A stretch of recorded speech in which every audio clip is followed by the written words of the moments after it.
Another one of the fantastic volunteers for CASA is Jessica Hilderbrand. She is from Milford. Jessica has been on both ends of the spectrum, both as a recipient of a CASA worker and now has dedicated much of her adult life to being a CASA volunteer and board member. So, Jessica, tell us a little bit about your experience first on the receiving end from the services of CASA. Yeah, so I went into foster care when I was 15 in August. And the state opened up a case like right away. And one of the first people I met was Beth. And Beth was my CASA volunteer. And I had no idea what to expect. I didn't know what was going on, where I was going to live, any of it. And Beth just was one of the, my rock. She kept me grounded. She kept me understanding and knowing what was going to happen and what to expect, because you go to court every 6 months and I was going to be there.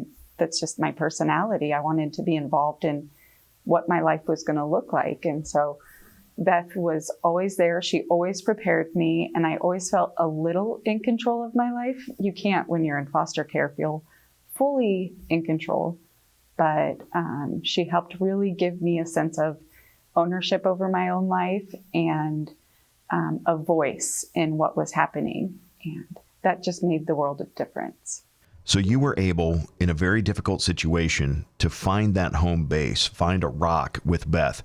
What were some of the things that you did to strengthen that bond with her?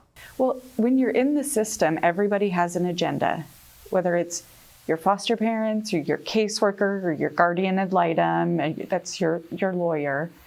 And everybody has their own agenda, and it doesn't always align with yours. Like the state had the specific things they needed to do, and I didn't always agree with what they were recommending or what they wanted to do. And Beth made sure that my voice was always represented.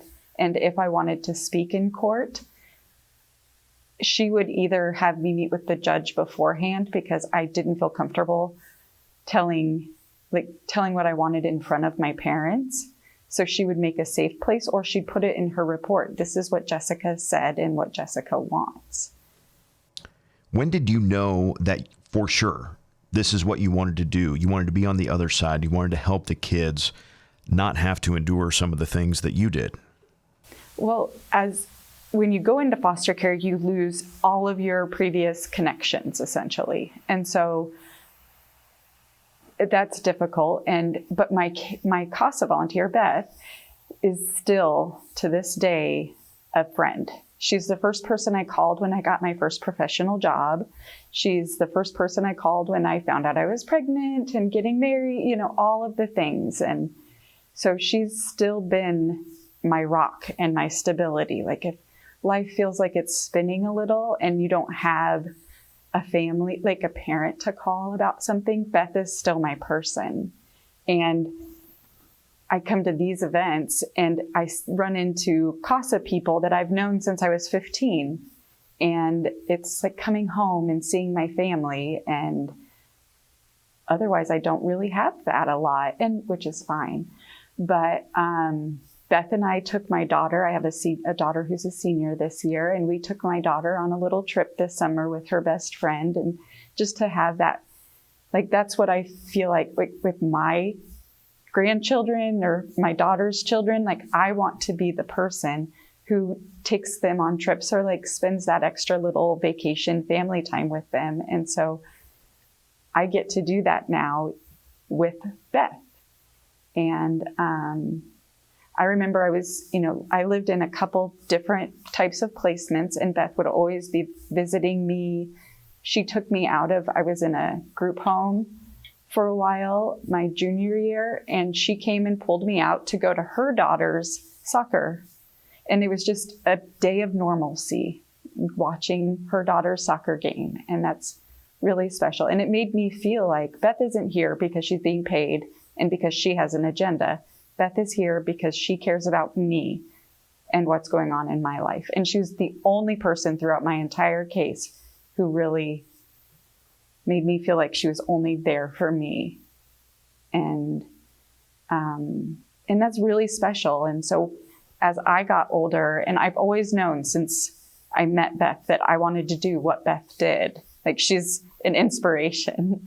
And so when my life slowed down and my daughter got old enough that she has her own life and things going on, and I could have extra time to give to young people in foster care, I knew it was finally time. And so it was something I dreamed about. It was something that I just knew I had to do it. And that's who it's who I've always wanted to be for somebody else. If you could talk to a kid like in your situation who's just starting this process, what do you say to a new CASA kid?